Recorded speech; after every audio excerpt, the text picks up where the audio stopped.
안녕하세요, 조배달입니다. 안녕하세요, 조배달입니다. 금일의 영상은 코로나 이후 시들시들해진 현 시점의 배달대행 시장을 배달 전업기사로 시작하는 것 어떤지에 대해서 이야기해 보려고 합니다. 사실 코로나 이후 배달 시장은 많이 작아진 게 맞습니다. 그 시절 뉴스에서 배달기사 하루에 얼마 버니, 한 달에 얼마 버니 한참 얘기도 나왔었고, 저 또한 코로나 후지만 월 1000만원씩 버는 기사 인터뷰도 올린 적 있었죠. 그때도 말했다시피 정말 극소수입니다. 실제 뉴스에 나온 배달앱 이용 추이 그래프입니다. 이렇듯 배달앱 이용자가 줄었어도 사실 코로나 이후 유입된 기사들은 쉽게 떠나지 못하고 있습니다. 배달 이용하는 고객은 많이 감소했으니 기사들이 서로 힘들다 하고 있는 건 사실입니다.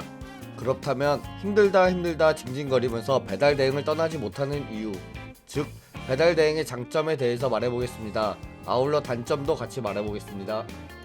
일단 돈, 일한 만큼 벌어간다는 것입니다.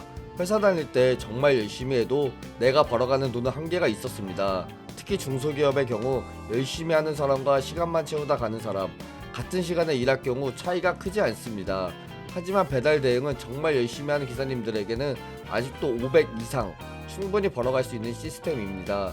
본인 스타일이 누구보다 성실한 스타일인데 피치 못할 사정으로 빚을 지게 됐을 경우 배달 대행은 나쁘지 않은 선택이라 생각합니다. 다음, 자유롭다, 프리하다. 배민원 쿠팡 이츠는 말해 뭐합니까? 다들 알다시피 나오고 싶으면 나오고 들어가고 싶으면 들어가고 눈치 볼 사람도 없죠. 일반 배달 대행에서도 규모가 있는 사무실이라면 기사들에게 타이트하게 하지 않을 것입니다. 직장생활에서 많은 구속을 받으면서 일하는 게 크게 스트레스로 오시는 분들이라면 이 부분에서 많은 메리트를 느낄 것입니다. 일하다가 은행 업무 볼 게 있으면 보러 가고, 가족들이 집에서 갑자기 불러도 들어갈 수 있고, 유동적으로 스케줄을 짤 수 있다는 게 매우 큰 메리트입니다. 사실 위에서 말했던 장점들이 다르게 생각하면 큰 단점이 됩니다. 바쁘지 않은 시간에 일을 하지 않고 사무실에 가만히 누워있거나 핸드폰만 만지고 있어도 뭐라 터치하는 사람이 없습니다. 배민원이나 쿠팡이츠 같은 경우는 아예 눈치 볼 사람조차도 없죠. 그러다 보니 본인이 조금 게을러지고 나태해지면 수익이 확 떨어집니다. 사실 자유롭다고 말하지만 정말 자유롭게 일한다면 큰 수익을 올릴 수 없습니다. 수익을 어느 정도 보장받으려면 주말과 국경일, 빨간 날은 쉴 수가 없습니다. 그때가 우리에게는 피크이기 때문이죠. 직장인들 쉴 때 우리는 일해야 큰 수익이 벌립니다.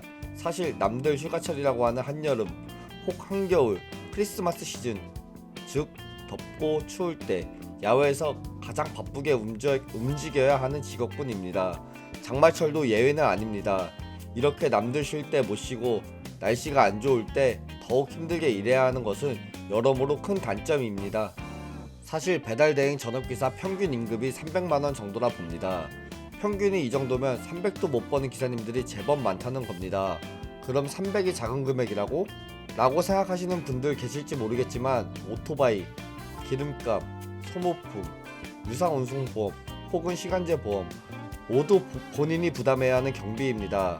초기 비용도 제법 많이 들어갑니다. 125cc 괜찮은 스쿠터 새거 사고, 배달대행 세팅하고, 유상운송 들고, 헬멧 사고, 그게 아닌 리스 렌트를 해도 매일매일 나가는 돈이 꽤나 있죠. 배달일은 사실 15년 전, 20년 전에도 당장의 돈만 본다면 상당히 많은 돈을 주는 직업군이었습니다. 위험한 일이니까요. 제가 약 15년 전? 그때 제가 군대 전역 후 0908년도쯤 배달 알바를 잠시 한 적이 있는데, 그때 최저임금이 3,700원, 4,000원쯤 했습니다. 최저임금이 저 정도니 최저임금 주는 중소기업에서는 곱하기 200불을 해도 월급이 90만원도 안 되던 시절입니다. 그 당시에도 치킨 배달의 경우 최저시급의 1.5배, 중국집은 거의 2배 가까이도 받았었습니다. 실제 우리 동네 중국집 잘 되는 곳은 200만원 이상 줬으니까요.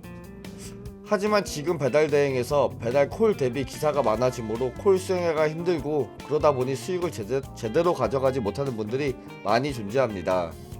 다음 단점으로는 너무나 당연한 얘기입니다. 위험합니다. 사실 저만 해도 눈 오고 나서 다 녹은 줄 알고 달리다가 미끄러져 복숭아뼈 골절과 안아 골절로 수술한 경험이 있습니다. 저와 함께 일하던 동료는 말하기도 힘든 사고가 난 적이 있습니다.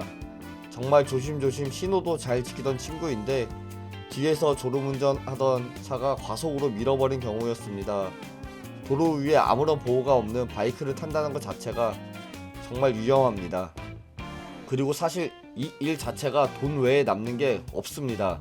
다른 직업군의 경우 사실 경력이 되고 기술 스킬적으로 배워가는 게 남는 게 있다고 생각하는데 배달 대행 일은 돈 외에 정말 남는 게 없습니다. 그래서 결론을 말하자면 현재 배달 대행은 추천하지 않습니다. 특히 어린 친구들은 더욱더 추천 안 하는 편입니다.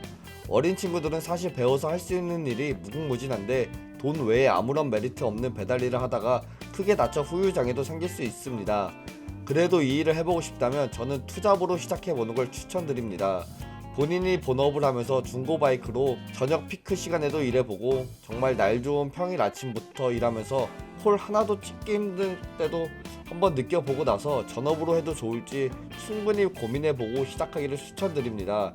이상 조배달이었습니다.